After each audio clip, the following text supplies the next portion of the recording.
Amado Dios, en esta mañana de 27 de febrero, bendícenos en este nuevo amanecer en tu presencia.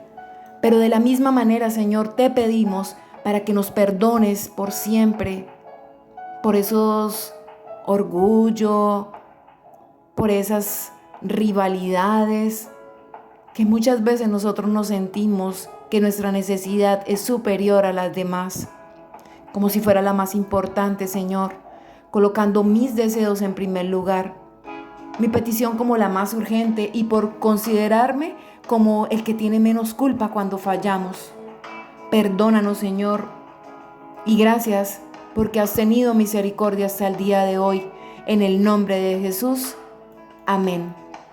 Primera de Juan, capítulo 1, versículos del 1 al 10, dice la palabra: lo que era desde el principio, lo que hemos oído, lo que hemos visto con nuestros ojos, lo que hemos contemplado y palpado en nuestras manos, tocando al Verbo de vida. Porque la vida fue manifestada y la hemos visto, y testificamos y os anunciamos la vida eterna, la cual estaba con el Padre y se nos manifestó. Lo que hemos visto y oído, eso os anunciamos, para que también vosotros tengáis comunión con nosotros. Y nuestra comunión verdaderamente es como con el Padre y con su Hijo Jesucristo. Estas cosas os escribimos para que vuestro gozo sea cumplido. Este es el mensaje que hemos oído de Él y os anunciamos.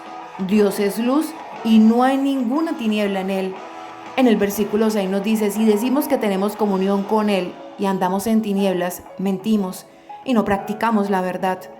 Pero si andamos en luz como Él está en luz, tenemos comunión unos con otros, y la sangre de Jesucristo, su Hijo, nos limpia de todo pecado.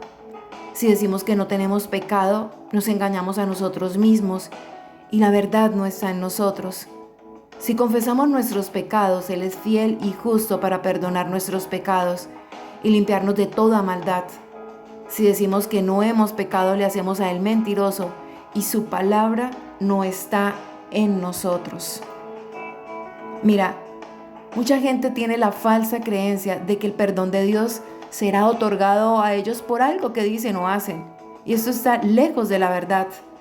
Realmente, para recibir el perdón de Dios, debemos entender que no dependemos de nosotros, sino únicamente de Jesucristo. El apóstol Juan inicia su carta diciendo que Jesús era desde el principio, en el versículo 1. Solo Dios puede perdonar los pecados del hombre. Y este versículo está puesto para recordar que Jesús es Dios encarnado. Así lo dice en Juan capítulo 1, versículos del 1 y el versículo 14. Mira, todos sabemos que Dios odia el pecado, ¿verdad? Porque el pecado es alta traición contra Él y aleja al hombre de su Creador. Las tinieblas son contrarias a la luz, así como Dios es contrario al pecado.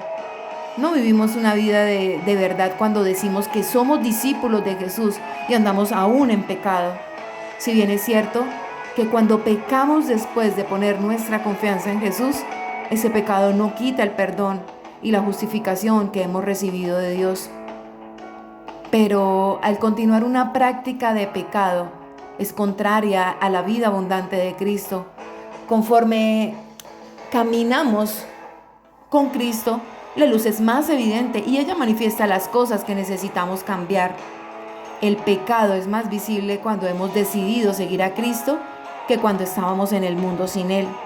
Mira, cuando pecamos, no significa que Dios cierra los ojos ante nuestra desobediencia o que Él baja su medida de justicia. No, en realidad, Dios nos perdona porque Jesús cumplió con las demandas de justicia y pagó con su propia muerte y sangre la paga por el pecado.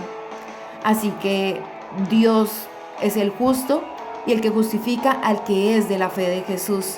Esto está en Romanos 3:26. Amigo y amiga que me escuchas, no esperes que tu mente se llene de pecados. Confiésalos a Dios antes. Cuando un pecado invade tu mente, pida perdón y admita tu culpa. Ora a Dios que perdone tu pecado por los méritos de Jesucristo. No necesitamos una oración larga para esto. No. Solo tienes que decir: Dios, perdóname por tu misericordia, por el gran amor de Jesús.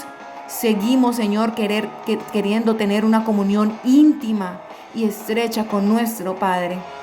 Mi hermano, te invito para que mañana me acompañes en una nueva enseñanza, porque comenzar el día con Dios es lo mejor cada día. Bendiciones.